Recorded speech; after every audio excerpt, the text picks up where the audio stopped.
Après 3 séances de hausse, le CAC 40 a éprouvé le besoin de souffler aujourd'hui. L'indice finit la journée en léger repli de 0,57% vers les 7168 points et des volumes étoffés. Tiens, 5,7 milliards d'euros échangés sur la journée. À noter le repli marqué du pétrole, le baril de Brent qui abandonne plus de 4% à moins de 78 $ sur fond de crainte de la croissance américaine et chinoise. D'ailleurs, le géant de la distribution américain Walmart a déclaré que les consommateurs américains se montraient plus prudents dans leurs dépenses à l'approche des fêtes de fin d'année. Bon, il a toutefois relevé ses prévisions de vente et de bénéfices pour 2023. Résultat, outre-Atlantique à 18 h, le Dow Jones recule de 0,4% et le Nasdaq de 0,3%. À noter, les inscriptions hebdomadaires au chômage ont augmenté plus que prévu et l'indice Philly Fed a montré une dégradation des perspectives pour les entreprises. On revient à Paris, on regarde les valeurs en hausse. Et bien c'est Elior qui avait encore fin de croissance aujourd'hui.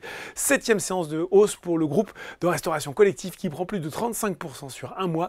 Valourec grimpe également. Le spécialiste des tubes en acier sans soudure pour l'industrie pétrolière a dévoilé des résultats trimestriels meilleurs que prévu, accompagnés du relèvement de ses objectifs annuels. Il table désormais sur un résultat brut d'exploitation compris entre 1,75 milliard et 1,175 milliard contre une fourchette de 950 millions à 1,1 milliard d'euros précédemment. Sur le CAC 40, Alstom reprend un peu de vitesse après le gros coup de frein d'hier devant Sanofi et Engie. Du côté, cette fois-ci, des valeurs en baisse, eh bien, le mouvement de repli reprend sur Clariane, le spécialiste des maisons de retraite qui avait annoncé mardi un plan de renforcement de sa structure financière avec notamment un projet d'augmentation de capital de 300 millions d'euros.